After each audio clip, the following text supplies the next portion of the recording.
Hello friends, स्वागत है आप सभी का। आज से हम शुरू कर रहे हैं मध्य प्रदेश का सामान्य अध्ययन। मध्य प्रदेश का सामान्य अध्ययन शुरू करने से पहले हमें इसका एक ओवरव्यू देखेंगे। तो मैं दो पार्ट में इसका ओवरव्यू लाने वाला हूं। जब हम ये दो पार्ट में ओवरव्यू कंप्लीट कर लेंगे, उसके बाद हम टॉपिक वाइज टॉपिक देखेंगे और सारा मध्य प्रदेश पढ़ेंगे। मध्य प्रदेश का ये जीएस पार्ट आपके लिए एमपीपीएससी, एमपी पुलिस, इसमें कांस्टेबल, एसआई, पटवारी, व्यापम और ऐसे सभी कॉम्पिटिटिव एग्जाम के लिए महत्वपूर्ण होगा, जिसमें मध्य प्रदेश जीके या जीएस से संबंधित प्रश्न आते हैं। अगर आप मेडिकल फील्ड से हैं, जैसे सीएचओ वगैरह की तैयारी कर रहे हैं, सीएमओ, तब भी ये लेक्चर आपके लिए महत्वपूर्ण होगा, क्योंकि वहां भी कुछ प्रश्न मध्य प्रदेश सामान्य अध्ययन से संबंधित आते हैं। तब मध्य प्रदेश में हम आगे बढ़ते हैं तो एक इंट्रो देख लेते हैं सबसे पहले। क्या भारत की संस्कृति में मध्य प्रदेश जगमगाते दीपक के समान है, जिसकी रोशनी की सर्वथा अलग प्रभाव और प्रभाव है। यह विभिन्न संस्कृतियों की अनेकता में एकता का आकर्षक गुलदस्ता है। मध्य प्रदेश, जिसे प्रकृति ने राष्ट्र की वेदी पर जैसे अपने हाथों से सजा कर रख दिया है, जिसका सतरंगी सौंदर्य और मनमोहक सुगंध चारों ओर फैल रहे हैं। यहाँ के जनपदों की आबो-हवा में कला, साहित्य और संस्कृति की मधुमयी सुवास तैरती रहती है। यहाँ के लोक समूहों और जनजाति समूहों में प्रतिदिन नृत्य, संगीत, गीत की रसधारा सहज रूप से फूटती रहती है। यहाँ का हर दिन पर्व की तरह आता है और जीवन में आनंद रस घोलकर स्मृति के रूप में चला जाता है। इस प्रदेश के तुंग उत्तुंग शैल शिखर, विंध्य, सतपुड़ा, मैकल, कैमूर की उपत्यकाओं के अंतर से गूंजते अनेक पौराणिक आख्यान और नर्मदा, सोन, सिंध, चंबल, बेतवा, केन, धसान, तवा, ताप्ती, छिप्रा, काली सिंध आदि सरसरिताओं के उद्गम और मिलन की मित कथाओं से फूटती शास्त्र धाराएं यहाँ के जीवन को आप्लावित ही नहीं करती, बल्कि परितृप्त भी करती हैं। अगर आप मेंस लिखना चाहें, तब इस प्रकार के शब्द यूज करें, ऐसे साहित्यिक परिचय दें, तो इससे आपके प्रश्न की प्रभावशीलता बढ़ जाती है, आपके उत्तर लेखन की शैली भी अच्छी होती है और स्वाभाविक तौर पर जांचने वाला प्रभावित होगा और आपके लिए अन्य विद्यार्थियों की अपेक्षा कुछ मार्क्स अतिरिक्त ही प्रदान करेगा। आपके सामने ये भारत का नक्शा, भारत के नक्शे में रेड कलर से जो आपके लिए दिख रहा है हाईलाइटेड, ये है हमारा मध्य प्रदेश। मध्य प्रदेश में कुल 10 संभाग हैं। ये मध्य प्रदेश का एक मैप है। हालांकि इसमें नया जो डिस्ट्रिक्ट बना है, टीकमगढ़ को काटकर निवाड़ी निवाड़ी सॉरी, और आगर मालवा तो दिया हुआ है, तो ये हर एक कलर हर एक संभाग को दर्शा रहा है। जैसे सबसे ऊपर यहाँ आप देखिए, राइट सॉरी लेफ्ट साइड में सबसे ऊपर भोपाल का संभाग जो है, इसका एक कलर है। इसमें जिले कौन कौन से हैं? भोपाल में जिले आते हैं भोपाल, विदिशा, रायसेन, सीहोर और राजगढ़। इसके बाद दिया है चंबल संभाग। चंबल संभाग में श्योपुर, मुरैना, भिंड।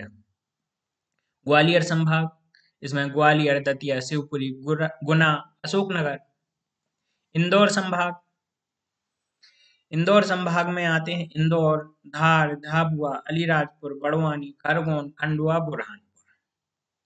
अगला जो संभाग है हमारा जबलपुर। जबलपुर में आते हैं जिले जबलपुर, कटनी, डिंडोरी, मंडला, बालाघाट, सिवनी, छिंदवाड़ा, नरसिंहपुर। अगला जिला संभाग है नर्मदापुरम। नर्मदापुरम का जो हेड क्वार्टर है होशंगाबाद में है और इसके जिले हैं होशंगाबाद, बैतूल, हरदा।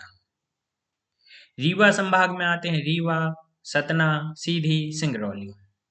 सागर संभाग में आते हैं सागर, दमोह, पन्ना, छतरपुर, टीकमगढ़ और इससे एक छोटा सा जिला काट दिया गया है, निवाड़ी। शहडोल, शहडोल में आएंगे शहडोल, उमरिया, अनूपपुर और अंतिम संभाग है अपना उज्जैन। उज्जैन में आने वाले जिले हैं देवास, शाजापुर, आगरमालवा, उज्जैन, रतलाम, मंदसौर, नीमच। ये हमारे संभाग और जिले हो गए। सबसे बड़ा शहर मध्य प्रदेश में इंदौर है। जनसंख्या की बात करें तो यहाँ मैंने दो दो डिजिट में बांट दिया टोटल।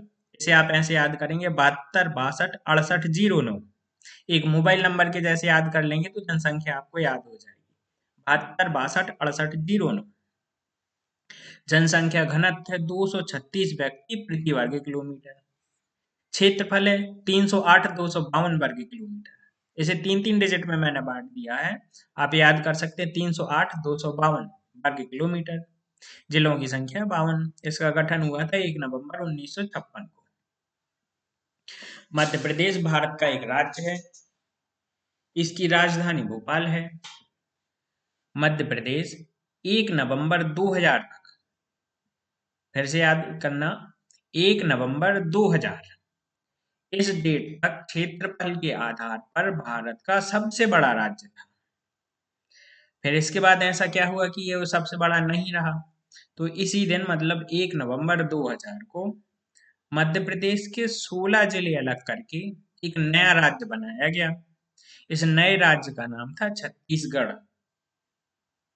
मध्य प्रदेश की सीमाएं 5 राज्यों से मिलती हैं।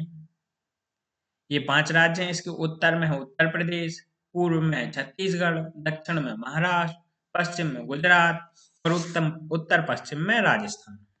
इसे आप मैप से देख सकते हैं। मैप में आप देखिए सबसे ऊपर, जस्ट बिल्कुल सीधा ऊपर देखिए तो राजस्थान और उत्तर प्रदेश है। इसके पूर्वोत्तर में आप देखेंगे तो उत्तर प्रदेश है।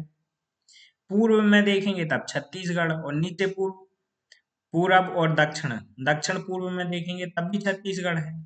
दक्षिण में महाराष्ट्र है और आप इसके पश्चिम में देखेंगे गुजरात है। ये मैप आप चाहें तो इसका स्क्रीनशॉट ले लीजिए, या फिर आप चाहें तो अपने नोट्स में ऐसा मैप बना सकते हैं ताकि आपके लिए याद रहे। 5 राज्य हैं जो मध्य प्रदेश को टच करते हैं। मध्य प्रदेश का अब हम इतिहास देखते हैं। स्वतंत्रता से पहले मध्य प्रदेश अपने वर्तमान स्वरूप से बहुत ज्यादा ही अलग था। तब ये 3 4 भागों में बटा था। सबसे पहले 1950 में मध्य प्रांत और बरार को छत्तीसगढ़ और मकराई रियासतों के साथ मिलाकर मध्य प्रदेश का गठन किया। इस समय मध्य प्रदेश की राजधानी नागपुर थी। इसके बाद 1 नवंबर 1956, आई रिपीट 1 नवंबर 1956, इस दिन मध्य भारत, विंध्य प्रदेश और भोपाल राज्यों को भी इसमें मिला दिया। और जो इसके दक्षिणी भाग थे, दक्षिण के मराठी भाषी जिसमें विदर्भ क्षेत्र था, हमारी जो उस समय की राजधानी नागपुर थी, इन सबको मध्य प्रदेश से हटाकर बॉम्बे राज्य में स्थानांतरित कर दिया गया। और जब जो बचा हुआ क्षेत्रफल था तो सबसे पहले इसकी राजधानी प्रस्तावित थी जबलपुर, कि जबलपुर को इसकी राजधानी बनाया जाए, लेकिन अंतिम क्षणों में फिर इसे भारत मध्य प्रदेश की राजधानी बना दिया गया। जब ये राजधानी बनाया गया तब भोपाल कोई स्वतंत्र जिला नहीं था, बल्कि सीहोर जिले की एक तहसील थी। भोपाल जिला 1972 में बना, उससे पहले तक वो सीहोर की एक तहसील थी। और फिर 1 नवंबर 2000 को भारत का 26वां राज्य बना छत्तीसगढ़। मध्य प्रदेश का पुनर्गठन की अगर तारीख पूछे तब भी 1 नवंबर 2000 बताना है। अगर ये पूछा जाए किस दिनांक को मध्य प्रदेश क्षेत्रफल के आधार पर सबसे बड़ा राज्य का दर्जा छिन गया, तब भी आंसर होगा 1 नवंबर 2000। अगर ये पूछा जाए कब इसके 16 जिलों को अलग करके एक नया राज्य बनाया गया, तब भी आपका आंसर होगा 1 नवंबर 2000। और अगर ये पूछा जाए वर्तमान मध्य प्रदेश की स्थापना कब हुई, तब भी आपका आंसर होगा 1 नवंबर 2000। तो एक ही प्रश्न को आपके कई कई तरीकों से पूछे जा सकते हैं। तो जितने संभावित तरीके थे तो मैंने कोशिश की उन्हें आपके सामने मैं रख सकूं। अब हम देखते हैं मध्य प्रदेश की संस्कृति, और ये एक ओवरव्यू है। डिटेल में हम अपने डिटेल्स लेक्चर्स में जरूर देखेंगे। तो मध्य प्रदेश को, या मध्य प्रदेश में 6 लोक संस्कृतियों का समावेशी संसार है। ये 6 लोक संस्कृति कौन कौन सी हैं? निमाड़, मालवा, बुंदेलखंड, बघेलखंड, महाकौशल और चंबल। चंबल क्षेत्र को ग्वालियर के अधीन रखा गया है, मतलब ग्वालियर बोल दिया है, चंबल बोला जाए, लगभग उनकी संस्कृति एक समान है। इन्हें अब हम डिटेल में देखते हैं, थोड़ा थोड़ा। निमाड़ देखते हैं। निमाड़ मध्य प्रदेश के पश्चिमी अंचल में स्थित है। अगर इसकी भौगोलिक सीमाओं पर एक दृष्टि डालें तो यह पता चलता है कि निमाड़ का एक ओर विंध्य की उत्तुंग शैल श्रृंखला और दूसरी तरफ सतपुड़ा की 7 उपत्यकाएं हैं, जबकि मध्य में नर्मदा की अजस्त्र जलधारा। पौराणिक काल में निमाड़ अनूप जनपद कहलाता था। मतलब जो पौराणिक काल है उस समय निमाड़ के लिए अनूप जनपद कहा जाता। बाद में इसे निमाड़ की संज्ञा दी गई। फिर इसे पूर्वी और पश्चिमी निमाड़ के रूप में जाना गया। तो अभी जनरली जैसे खंडवा और खरगोन आप जानते हैं, तो इन्हें पूर्वी और पश्चिमी निमाड़ के रूप में जाना जाता है। मालवा। मालवा का जो क्षेत्र है ये महाकवि कालिदास की धरती है। यहीं से एक प्रश्न आपका एमपीपीएससी का हो गया कि कालिदास कहाँ से संबंधित थे, किस क्षेत्र से संबंधित थे। आपका आंसर होगा मालवा।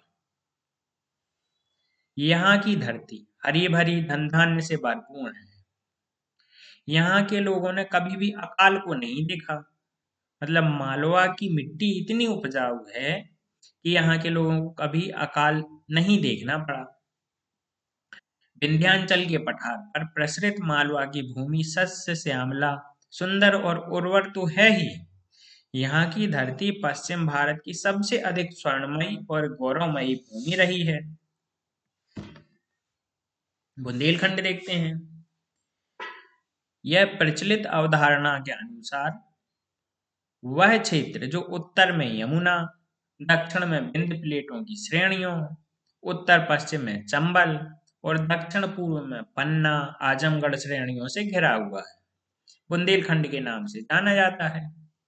इसमें उत्तर प्रदेश के 4 जिले, ये 4 जिले कौन कौन से? जालौन, झांसी, हमीरपुर और बांदा, तथा मध्य प्रदेश के 5 जिले सागर, दतिया, टीकमगढ़, छतरपुर और पन्ना। इसके अलावा उत्तर पश्चिम में चंबल नदी तक प्रचलित विस्तृत प्रदेश का नाम था। यहाँ एक प्रश्न है आपका, प्रीलिम्स, मेंस और इंटरव्यू तीनों का प्रश्न हो जाएगा। मुझसे इंटरव्यू में एमपीपीएससी में प्रश्न पूछा गया था कि मध्य प्रदेश में बुंदेलखंड के कितने जिले सम्मिलित हैं, और ये बुंदेलखंड उन्होंने संस्कृति के आधार पर पूछा था, ना कि भौगोलिक आधार पर। जब आप भौगोलिक आधार पर बुंदेलखंड देखेंगे तब इसमें आप दतिया को भी पाएंगे और ग्वालियर की कुछ तहसील, ग्वालियर की कुछ तहसील हैं वो भी आ जाती हैं बुंदेलखंड में। पूरा का पूरा ग्वालियर भी लगभग बुंदेलखंड में आ जाता है जब आप भौगोलिक बात करते हैं। लेकिन जब सांस्कृतिक आधार पर बात करेंगे तब सागर, दतिया, टीकमगढ़, छतरपुर और पन्ना के नाम जरूर देना है। तो ये प्रश्न मुझसे इंटरव्यू में पूछा गया था, इसलिए इम्पोर्टेंट है ही। कनिंघम ने बुंदेलखंड के अधिकतम विस्तार के समय इसमें गंगा और यमुना का समस्त दक्षिणी प्रदेश, जो पश्चिम में बेतवा नदी से, पूर्व में चंदेरी और सागर के अशोकनगर जिलों सहित तुमैन का विंध्यवासिनी देवी के मंदिर तक का, तथा दक्षिण में नर्मदा नदी के मुहाने के निकट बिल्हारी तक प्रसारित था, माना है। तो ऐसा कनिंघम ने माना है। हालांकि जो वर्तमान में माना जाता है वो अलग ही है, अलग ही जिले हैं उसके, और उसको डिटेल में हम आगे देखेंगे। ये अभी एक हमने ओवरव्यू दिया है, तो आप इन्हें देख सकते हो। हालांकि ये जो बात मैंने बताई अभी कनिंघम वाली, ये आपकी सामान्य बुक्स में नहीं मिलेंगी, इसलिए आप इसका स्क्रीनशॉट ले लीजिए, अपने नोट्स में जरूर लिख लीजिए, आपके काम में आने वाला है। बघेलखंड की बात करते हैं। बघेलखंड की धरती का संबंध अति प्राचीन भारतीय संस्कृति से रहा है। यह भूभाग रामायण काल में कौशल प्रांत के अंतर्गत था। महाभारत के काल में विराटनगर बघेलखंड की भूमि पर था, जो आजकल सुहागपुर के नाम से जाना जाता है। आप महाभारत देखते हैं, उसमें विराटनगर का एक कई बार उल्लेख मिलेगा, तो ये वही विराटनगर था। भगवान राम की वनगमन यात्रा इसी क्षेत्र से हुई थी। यहाँ के लोगों में शिव, शाक्त और वैष्णव संप्रदाय की परंपरा विद्यमान है। यहाँ नाथ पंथी योगियों का खासा प्रभाव है। कबीर कबीर पंथ का प्रभाव भी सर्वाधिक है। महात्मा कबीर दास के अनुयायी धर्मदास बांधवगढ़ के निवासी थे। ये आपका प्रश्न है कि कबीर दास के अनुयायी धर्मदास जी कहाँ के निवासी थे। आपका आंसर होगा बांधवगढ़। महाकौशल सामान्यतः जबलपुर संभाग का जो संपूर्ण हिस्सा है वो महाकौशल कहलाता है। नर्मदा नदी किनारे बसा यह क्षेत्र सांस्कृतिक और प्राकृतिक समृद्धता में धनी है। यहाँ भेड़ाघाट जैसा विहंगम जलप्रपात है, तो दूसरी ओर परमहंसी में ज्योतिष और द्वारिका पीठ के शंकराचार्य स्वरूपानंद सरस्वती जी का आश्रम है। ग्वालियर चंबल मध्य प्रदेश का चंबल क्षेत्र भारत का वह भाग है जहां भारतीय इतिहास की अनेक महत्वपूर्ण गतिविधियां घटित हुई हैं। इस क्षेत्र का सांस्कृतिक आर्थिक केंद्र ग्वालियर शहर है। सांस्कृतिक रूप से भी यहाँ अनेक संस्कृतियों का आवागमन और संगम हुआ है। राजनीतिक घटनाओं का भी यह क्षेत्र हर समय केंद्र रहा है। स्वतंत्रता से पहले यहाँ सिंधिया राज परिवार का शासन रहा था और अभी भी सिंधिया जी का दबदबा है इस क्षेत्र में। 1857 का पहला स्वतंत्रता संग्राम झांसी की वीरांगना रानी लक्ष्मीबाई ने इसी भूमि पर लड़ा था। ग्वालियर जो क्षेत्र है इस क्षेत्र में रानी लक्ष्मीबाई जी ने अपना युद्ध लड़ा था। तात्या टोपे जी को भी ग्वालियर के आसपास ही पकड़ा गया था। सांस्कृतिक गतिविधियों का केंद्र ग्वालियर अंचल संगीत, नृत्य, मूर्तिकला, चित्रकला अथवा लोक चित्रकला हो या फिर साहित्य, लोक साहित्य की कोई विधा हो, ग्वालियर अंचल में एक विशिष्ट संस्कृति के साथ नवजीवन पाती रही है। ग्वालियर क्षेत्र की यही सांस्कृतिक हलचल उसकी पहचान और प्रतिष्ठा बनाने में सक्षम रही है। भूगोल यहाँ हम भूगोल बात करेंगे, भारत के भूगोल की नहीं और ना ही विश्व का भूगोल। हम मध्य प्रदेश के बारे में पढ़ रहे हैं तो भूगोल भी होगा मध्य प्रदेश का भूगोल। जैसा कि नाम से ही प्रतीत होता है यह भारत के बीचों बीच। इसके अक्षांश क्या हैं? 26 डिग्री 6 मिनट उत्तरी अक्षांश से 26 डिग्री 30 मिनट उत्तरी अक्षांश। के देशांतर क्या है? 74 डिग्री 9 मिनट पूर्वी देशांतर से 82 डिग्री 48 मिनट पूर्वी देशांतर। ये मध्य प्रदेश के अक्षांश हैं, इन्हीं के बीच में मध्य प्रदेश स्थित है। राज्य नर्मदा नदी के चारों ओर फैला हुआ है, जो कि विंध्य और सतपुड़ा पर्वतमाला के बीच पूरब से पश्चिम की ओर बहती हैं, जो कि उत्तर और दक्षिण भारत के बीच पारंपरिक सीमा का काम करती है। राज्य दक्षिण में महाराष्ट्र से, पश्चिम में गुजरात से घिरा हुआ है, जबकि इसके उत्तर पश्चिम में राजस्थान, पूर्व उत्तर में उत्तर प्रदेश और पूर्व में छत्तीसगढ़ स्थित है। मध्य प्रदेश में सबसे ऊंची चोटी धूपगढ़ पचमढ़ी की है, जिसकी ऊंचाई 1350 मीटर अर्थात 4429 फुट है। 4429 फुट है इसकी ऊंचाई। तो यहाँ क्वेश्चन आपके बहुत सारे बन गए। एक तो मध्य प्रदेश को चारों तरफ से कितने राज्य घेरे हुए हैं, कौन कौन से राज्य घेरे हुए हैं, कौन कौन से राज्य नहीं घेरे हुए हैं, इसके बीच से बहने वाली नदी कौन सी है, इसके उत्तरी और इसका अक्षांशीय और देशांतरी विस्तार क्या है, मध्य प्रदेश की सबसे ऊंची चोटी कौन सी है, यह कहाँ स्थित है। ये लगभग 4-5 प्रश्न आपके इसी अकेले एक ही स्क्रीनशॉट से आपको मिल जाएंगे। तो आप इसका स्क्रीनशॉट ले लीजिए और 5 क्वेश्चन आपके सॉल्व हो जाएंगे। आगे बढ़ते हैं अब हम। जलवायु मध्य प्रदेश में उपोष्ण कटिबंधीय जलवायु है। सीधा एक यही प्रश्न है कि मध्य प्रदेश में किस प्रकार की जलवायु पाई जाती है। आपका आंसर होगा उपोष्ण कटिबंधीय जलवायु। अधिकांश उत्तर भारत की तरह यहाँ ग्रीष्म ऋतु अप्रैल से जून के बाद, मानसून की वर्षा जुलाई से सितंबर और फिर अपेक्षाकृत शुष्क शरद ऋतु आती है। यहाँ औसत वर्षा 1371 मिलीमीटर अर्थात 54 इंच होती है। इसके दक्षिण पूर्वी जिलों में भारी वर्षा होती है, कुछ स्थानों में तो 2150 मिलीमीटर अर्थात 84.6 इंच तक बारिश होती है। पश्चिम और उत्तर पश्चिमी जिलों में 1000 मिलीमीटर 39.4 इंच या कम बारिश होती है। तब यहाँ आपके प्रश्न कौन कौन से बनेंगे? सबसे पहले तो किस प्रकार की जलवायु है, औसत वर्षा कितनी होती है, सर्वाधिक वर्षा लगभग कितनी होती है, और मध्य प्रदेश के किस भाग में सबसे कम वर्षा होती है। पूरब पश्चिम उत्तर दक्षिण आपके लिए बताना होगा। तब इस स्क्रीनशॉट से आपके 3-4 प्रश्न जलवायु के सॉल्व हो जाएंगे। पर्यावरण की हम बात करते हैं। 2011 के आंकड़ों के अनुसार राज्य में दर्ज वन क्षेत्र 94,689 वर्ग किलोमीटर है। तो शायद आप अगर पुराना पेपर उठा के देखेंगे तब आपके लिए एक सीधा प्रश्न यही मिलेगा कि मध्य प्रदेश के वन क्षेत्र का क्षेत्रफल कितना है। तो 94.6 या 94.7 आपके ऑप्शन में होगा। तो जहां भी 94.6 दिया हो बस आपके लिए वहां पर अपना आंसर लगा देना है। तो ये सीधा प्रश्न यही हो गया। आगे बढ़ते हैं हम, जो कि राज्य के कुल क्षेत्रफल का 30.72% मध्य प्रदेश का कुल जितना क्षेत्रफल है उसमें से वन क्षेत्रफल है 30.72% और भारत में स्थित कुल वन क्षेत्र का 12.3% है। अर्थात भारत में जो वन क्षेत्रफल है टोटल भारत का, उसमें मध्य प्रदेश के वन क्षेत्रफल का प्रतिशत है 12.3%। तो ये फैक्ट आपके लिए याद रखना है, दोनों फैक्ट 30.72% और 12.3%।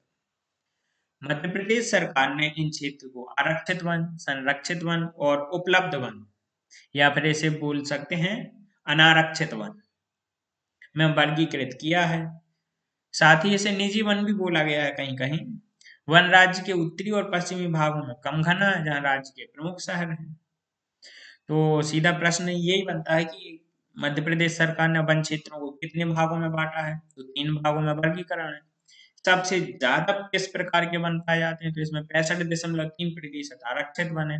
सबसे कम वन पूछा जाएगा तो उपलब्ध वन, इन्हीं को निजी वन बोलते हैं और इन्हीं को असंरक्षित वन भी बोल देते हैं। इस साथ ही इसमें आपके और क्या क्वेश्चन बन सकते हैं? हम हालांकि मैं अपने फुल डिटेल वीडियोस में इसे जरूर पढ़ाऊंगा, लेकिन अभी एक आपके लिए आइडिया दे देता हूँ और किस प्रकार के प्रश्न बन सकते हैं। पहला प्रश्न तो यही बनेगा कि सबसे ज्यादा आरक्षित वन के किस जिले में पाए जाते हैं, सबसे कम आरक्षित वन किस जिले में है, और सबसे ज्यादा सबसे कम संरक्षित वन किस जिले में है। ये 4 क्वेश्चंस आपके सीधे ही बन गए। इसके अलावा मध्य प्रदेश के किस जिले में सर्वाधिक वन क्षेत्रफल है, किस जिले में सबसे कम वन क्षेत्रफल है, ये आपका वन से संबंधित प्रश्न हो जाएगा। अब बात करते हैं मिट्टी पे। तो राज्य में पाई जाने वाली मिट्टी के प्रमुख प्रकार हम देखते हैं। पहली तो काली मिट्टी। काली मिट्टी है सबसे मुख्य रूप से मालवा क्षेत्र, महाकौशल और दक्षिणी बुंदेलखंड में मिलती है। एक बार फिर से रिपीट कर रहा हूं, मालवा, महाकौशल और दक्षिणी बुंदेलखंड, इस क्षेत्र में काली मिट्टी मिलती है। लाल और पीली मिट्टी ये मिलती है बघेलखंड में। जलोढ़ मिट्टी उत्तरी मध्य प्रदेश में। जलोढ़ मिट्टी क्या होती है? जनरली क्या होता है, नदियां जो हैं बहुत समय पहले वहाँ जो प्राचीन बाढ़ के मैदान होते हैं वो वहाँ जलोढ़ मिट्टी होती है और खासकर वो वहाँ अब बाढ़ नहीं आ रही होती है, ऐसा क्षेत्र होता है। तो उत्तरी मध्य प्रदेश इसलिए है क्योंकि यहाँ गंगा यमुना का प्रवाह क्षेत्र है। जो हमारी बेतवा, सोन नदी, चंबल नदी, ये सारी जाके यमुना और गंगा नदी से मिलती हैं, तो उसी का प्रवाह क्षेत्र है, इसलिए यहाँ पर जलोढ़ मिट्टी मिलती है। लेटेराइट मिट्टी हाईलैंड क्षेत्रों में, उच्च क्षेत्र जो है वहाँ लेटेराइट मिट्टी होती है। लेटेराइट मिट्टी खासकर 2 जगह पाई जाती है। सबसे पहले तो ऐसा जहाँ पर बहुत ज्यादा फ्रिक्वेंटली बाढ़ आती रहती है, तो वहां के पोषक तत्व जो है वो बह जाते हैं। तो एक बजरी टाइप की या पथरीली ककड़ीली मिट्टी में बन जाती है। तो वो लैटेराइट मिट्टी होती है। इसके अलावा जो पहाड़ी क्षेत्र हैं, पहाड़ियों में भी पोषक तत्वों की कमी होती है। वहां भी ककरीली, बजरी टाइप की, मुरम टाइप की मिट्टी होती है, तो वो लैटेराइट मिट्टी है। और मिश्रित मिट्टी ये ग्वालियर और चंबल संभाग के कुछ हिस्सों में मिलती है। वनस्पति और जीव की बात करते हैं, जो कि मध्य प्रदेश में सबसे अधिक वन क्षेत्र है, इसलिए यहाँ बहुत सारे राष्ट्रीय उद्यान मिलेंगे। कुछ राष्ट्रीय उद्यान के नाम हैं बांधवगढ़ राष्ट्रीय उद्यान, कान्हा राष्ट्रीय उद्यान, सतपुड़ा, संजय गांधी, माधव, वन विहार, जीवाश्म राष्ट्रीय उद्यान, पन्ना और पेंच राष्ट्रीय उद्यान सहित बहुत सारे राष्ट्रीय उद्यान हैं। और विश्व का प्रथम व्हाइट टाइगर सफारी और जू मुकुंदपुर सतना में है। इसके अलावा यह कई प्राकृतिक संरक्षण उपस्थित हैं, जिनमें अमरकंटक, बाघ गुफाएं, बालाघाट, बोरी प्राकृतिक रिजर्व, केन घड़ियाल, घाटी गांव, कूनो पालपुर, नरवर, चंबल, कुकड़ेश्वर, नरसिंहगढ़, नौरादेही, पचमणी, पनपथा, शिकारगंज, पातालकोट और तामिया सम्मिलित हैं। सतपुड़ा रेंज में Pachmarhi biosphere reserve, Amarkantak biosphere reserve और पन्ना राष्ट्रीय उद्यान भारत में उपस्थित 18 बायोस्फीयर रिजर्व में से 3 है। मतलब पूरे भारत में 18 बायोस्फीयर रिजर्व हैं। इसमें से 3 बायोस्फीयर रिजर्व क्षेत्र मध्य प्रदेश में है। ये 3 बायोस्फीयर रिजर्व क्षेत्र हैं पचमणी, अमरकंटक और पन्ना राष्ट्रीय उद्यान। ये 3 नाम आपके लिए याद रखना, सीधा प्रश्न आपका बनता है एमपीपीएससी और यूपीएससी में तक ये क्वेश्चन पूछा गया है। कान्हा, बांधवगढ़, पेंच, पन्ना और सतपुड़ा राष्ट्रीय उद्यान बाघ परियोजना क्षेत्रों के रूप में काम करते हैं। राष्ट्रीय चंबल अभ्यारण्य को घड़ियाल और मगर, नदी डॉल्फिन, ऊदबिलाव और कई प्रकार के कछुओं के संरक्षण के लिए माना जाता है। मतलब जो चंबल अभ्यारण्य है, चंबल अभ्यारण्य में घड़ियाल, मगर, नदी डॉल्फिन, ऊदबिलाव और कई प्रकार के कछुओं का संरक्षण किया जाता है। राज्य के जंगलों में सागौन और साल के पेड़ बहुतायत में पाए जाते हैं। हालांकि ये ओवरव्यू था, इसे अंतिम या फाइनल लेक्चर ना माने। हमारा जो जो भी हमने ये टॉपिक बताया, ओवरव्यू बताए, इनको हम डिटेल से देखेंगे और हर एक लेक्चर आधा 1-1.5 घंटे का होगा। और इसमें सारे डिटेल्स में हम देखेंगे प्रीलिम्स में कौन से क्वेश्चंस पूछे जाते हैं, मेंस में कौन से क्वेश्चन पूछे गए, उनको आंसर आपके लिए कैसे देना, और कुछ प्रश्न इंटरव्यू में भी पूछे जाते हैं, तो उसके बारे में भी हम जरूर बात करेंगे। आप लोगों ने हमारा वीडियो देखा, इतने धैर्य से पूरा देखा, उसके लिए धन्यवाद है।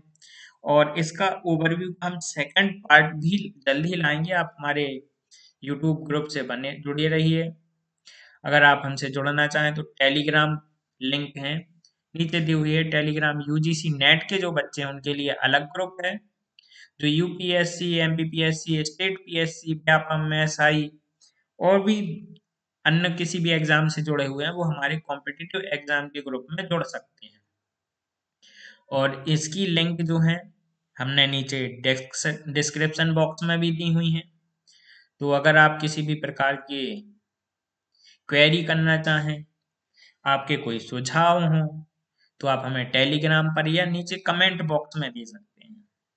अगर हमारा लेक्चर आपके लिए अच्छा लग रहा है और चाहते हैं कि हमसे जुड़े रहें और हमारे आगे के लेक्चर्स का नोटिफिकेशन आपको आता रहे, तो प्लीज़ हमारे लेक्चर्स को सब्सक्राइब कीजिए और लाइक भी कर दीजिए। और कुछ फ्रेंड्स ऐसे होंगे जिन्हें ज़रूरत होगी तो उन्हें शेयर भी कर देना। धन्यवाद।